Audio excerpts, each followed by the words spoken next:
समझदार chartered accountant, आपका दोस्त और business growth associate. Salaried employees के लिए आज का विशेष वीडियो है, क्योंकि वेतनभोगी आदमी जिसको टैक्स पटाना पड़ता है वही जानता है कि उसका दर्द क्या है, क्योंकि उनके लिए टैक्स सेविंग ऑप्शन का लिमिटेशन रहता है। तो कहां कहां पर पैसे बच सकते हैं बहुत आसानी से मैं आज आपको एक समरी फॉर्मेट में बताने वाला हूं। इनकम टैक्स में 5 हेड होते हैं, जिसमें इनकम होता है। सबसे पहला सैलरीड है, दूसरा हाउस प्रॉपर्टी है, सैलरीड और हाउस प्रॉपर्टी के बाद तीसरा है हमारा बिजनेस प्रोफेशन, चौथा कैपिटल गेन्स और पांचवा इनकम फ्रॉम अदर सोर्सेज। तो दोस्तों इस वीडियो में मैं आपको क्या क्या छूट मिल सकती है, कहां छूट मिल सकती है, उसके बारे में डिस्कशन करूंगा।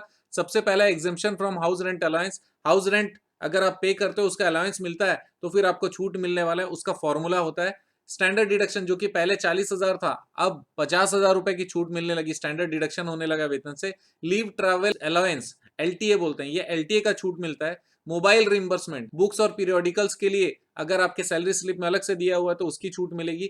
फूड कूपन से दिया जाता है। आप देखिएगा बहुत सारे एम्प्लॉयर्स होते हैं जो कि फूड का कूपन देते हैं, जिसको यूज किया जा सकता है। फॉर एग्जांपल सोडेक्सो, जो फूड के भी काम आ जाता है और भी दूसरे परचेजेस के काम आ जाता है। उसी तरीके से केवल फूड कूपन भी हो सकता है। 80C, 80CCC और 80CCD ये डिडक्शन है चैप्टर 6A के, इसका पूरा छूट मिलना चाहिए। मेडिकल इंश्योरेंस का डिडक्शन मिलता है 80D का। अगर आपने मेडिकल इंश्योरेंस कराया तो उसका छूट आपको मिलने वाला है, उसके प्रीमियम जो पेमेंट करेंगे उसकी छूट मिलेगी। होम लोन, अगर आपका होम लोन के इंटरेस्ट है तो उसके ऊपर भी आपको छूट मिलने वाला है, right. Deduction for loan for higher studies 80E का छूट मिलता है आपको। डिडक्शन फॉर डोनेशन 80G बहुत पॉपुलर है, आप सब जानते हैं कि डोनेशन अगर किया 80G से रजिस्ट्रेशन किए वाले संस्था को तो छूट मिल सकता है, लेकिन उसका क्या क्या टर्म्स एंड कंडीशन है मैं उसकी वीडियोस अलग से बनाने वाला हूं। तो डोनेशन अगर कहीं देते हैं तो 80G की रसीद आप लगाइए, आपको छूट मिलने वाला है। Deduction on saving account interest 80TTA, saving account में अगर इंटरेस्ट मिलता है तो 80TTA का भी डिडक्शन आपको अलग से मिलता है। Additional deduction of interest on home loan 80EE का इंटरेस्ट ऑन होम लोन का एडिशनल डिडक्शन भी होता है। Income tax exemption on relocation allowance, एक जगह से अगर एम्प्लॉय को दूसरे जगह जाना पड़ रहा है और उसके कारण उसको कुछ रीलोकेशन अलाउंस दिया जाएगा तो उसकी भी छूट मिलने वाली है। टैक्स ट्रीटमेंट ऑन नोटिस पे एंड ज्वाइनिंग बोनस, इसका भी टैक्स ट्रीटमेंट में कुछ फायदा होता है। कैब फैसिलिटी या ट्रांसपोर्ट फैसिलिटी का कुछ अलाउंस देते हैं तो उस पे भी आपको छूट मिलेगी। हेल्थ क्लब फैसिलिटी अगर एम्प्लॉयर ने प्रोवाइड किया है तो उसकी छूट मिलती है। गिफ्ट और वाउचर्स प्रोवाइड बाय एम्प्लॉयर, उसकी छूट मिलेगी। और medical expenditure incurred outside India on employ, employ के ऊपर इंडिया के बाहर अगर कोई मेडिकल एक्सपेंसेस होगा तो उसका भी छूट मिलता है, राइट। तो अब हम लोग कुछ स्पेसिफिक पॉइंट पे आने वाले हैं और कैसे टैक्स बचेगा मैं आगे बता रहा हूं। 40,000 पहले था, अब 50,000 हो गया, तो ऑटोमेटिकली आपका 2,080 और 3,120 रुपए की आपकी बचत होती है। तो इतने रुपए का टैक्स सेविंग आपका जरूर होता है। टीडीएस का जो थ्रेश होल्ड था 10,000 से 50,000 हो गया। जो इंटरेस्ट ऑन बैंक एफडी, क्या होता था पहले बैंक के छोटे छोटे इंटरेस्ट पे भी सीधा वो क्या लगा देते थे, टीडीएस लगा देते थे। तो 10,000 रुपए जहां हुआ नहीं वहीं पे टीडीएस कट जाता था, लेकिन अब लिमिट हो गया 50,000, तो आपके बेवजह से आपके पैसे कटेंगे नहीं। तो 40,000 रुपए का और जो एक्स्ट्रा मार्जिन दिए हैं अगर 30% देखेंगे तो 12,000 रुपए आपके टीडीएस के वहां पे बचते हैं इसका मतलब टीडीएस कटने से बच जाते हैं, राइट।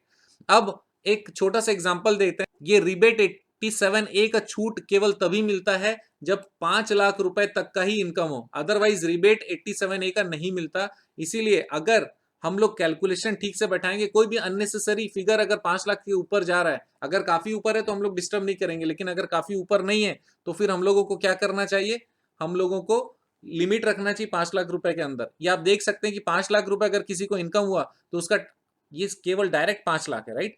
तो टैक्स ऑन टोटल इनकम कितना होगा, 12,500, और रिबेट कितना मिलेगा, 12,500 मैक्सिमम रिबेट है, राइट। तो 5 लाख रुपए के अंदर में अगर कुछ भी रहेगा तो पूरा छूट हो जाने वाला है। लेकिन 5 लाख रुपए से 1 रुपए भी ऊपर हुआ तो टैक्स का कैलकुलेशन कंप्लीट जैसा नॉर्मल होता है, 2.5 लाख तक छूट, और उसके ऊपर में 2.5 लाख से 5 लाख तक 10%, 5 लाख से 10 लाख तक 20%, 10 लाख से ऊपर 30%, ये कैलकुलेशन होता है। तो यहां पर क्या हो गया, रिबेट कुछ नहीं मिला, क्यों, क्योंकि 5 लाख से ऊपर इनका आ गया 5,05,000, और सेस वगैरह भी जोड़ के इनका टैक्स बढ़ जाता है। तो ये टैक्स का स्लैब ये बहुत इंपॉर्टेंट है, स्लैब पता रहना चाहिए 87A का रिबेट कहां पे मिलता है। दूसरा एग्जांपल लेते हैं, इंपॉर्टेंट है डिडक्शन के साथ में। 9,65,000 रुपए तक अगर आपका इनकम है तो आपको जीरो टैक्स देने की जरूरत पड़ सकती है। कैसे, देखिए 9,65,000 मान लेते हैं कि आपका टोटल इनकम है। स्टैंडर्ड डिडक्शन आप मैक्सिमम लीजिए, 50,000 रुपए आपको छूट मिल गया। Interest on house loan, housing loan पे जो ब्याज होता है वो अधिकतम 2 लाख रुपए तक की छूट मिलती है। ये 2 लाख रुपए मैक्सिमम छूट है। अगर आपका ब्याज उससे कम पे हुआ है तो वो अमाउंट या 2 लाख रुपए दोनों में से जो कम होगा वही आपका छूट मिलेगा। 80C का डिडक्शन मैक्सिमम 1,50,000 रुपए है, राइट। तो 1 लाख जितने भी 80C के डिडक्शन है, चाहे ट्यूशन फीस हो, LIC हो, चाहे पोस्ट ऑफिस में लॉन्ग टर्म आपने डिपॉजिट रखा हो, या फिर कोई टैक्स सेवर म्यूचुअल फंड हो, कुछ भी हो, वो सारा 80C में आता है। और 80C का डिडक्शन मैक्सिमम 1.5 लाख रुपए सब मिलाकर, उससे ऊपर नहीं जाएगा। अब एक और 50,000 रुपए आप यूज कर सकते हो एनपीएस में, नेशनल पेंशन स्कीम में 50,000 रुपए और यूज कर सकते हो। मेडिकल इंश्योरेंस में 25,000 रुपए तक जो 80D का डिडक्शन है आपको मिल सकता है। तो इसका मतलब टोटल डिडक्शन कितना हो गया, 4,75,000 रुपए का टोटल डिडक्शन आपका बन जाता है। अच्छा, अब 9,65,000 था जिसमें टोटल डिडक्शन कितना हो गया, 4,75,000 हो गया। इसका मतलब टोटल टैक्सेबल इनकम कितना बचा, 4,90,000। और अब भी जस्ट मैंने आपको क्या बताया, ये जो टैक्सेबल इनकम है वो 5 लाख के अंदर रहा तो 1 रुपए भी टैक्स नहीं देना पड़ेगा। तो क्योंकि हमने स्टैंडर्ड डिडक्शन का भी 50,000 ले लिया छूट, इंटरेस्ट ऑन हाउसिंग लोन का भी 2 लाख ले लिया, इन्वेस्टमेंट अंडर सेक्शन 80C का भी ले लिया, एनपीएस ले लिया 50,000, मेडिकल इंश्योरेंस 25,000 ले लिया, सब करने के बाद में 5 लाख के नीचे आ रहा है। इसीलिए एप्लीकेबल टैक्स कितना है, जीरो, एकदम जीरो।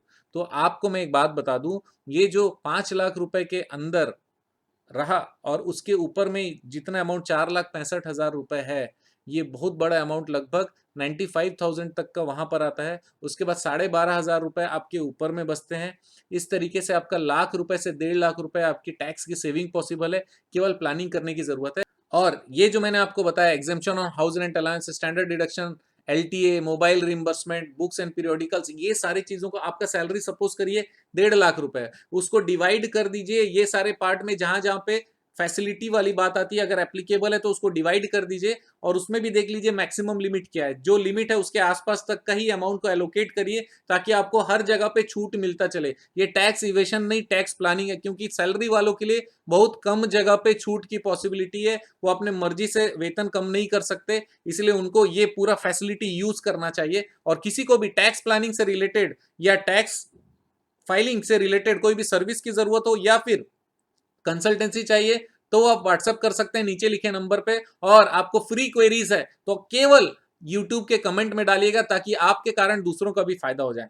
और सब्सक्राइब करना मत भूलिएगा, कमेंट और शेयर करना मत भूलिएगा, ज्यादा से ज्यादा लोगों के काम आना चाहता हूं। इस वीडियो में कमेंट करेंगे तो मैं और सैलरी से रिलेटेड बहुत सारे इंफॉर्मेशन और बहुत सारे वीडियोस आप लोगों के लिए बनाने वाला हूं, क्योंकि एक एक टॉपिक अपने आप में एक वीडियो के बराबर है। तो मैं देखूंगा कि किससे सबसे ज्यादा फायदे होने वाले हैं, वैसे कुछ टॉपिक को चॉइस करके आप लोगों को बताता जाऊंगा और आपके टैक्स प्लानिंग को मजबूत करता जाऊंगा। बहुत बहुत धन्यवाद। आपका दिन जबरदस्त और शुभ हो।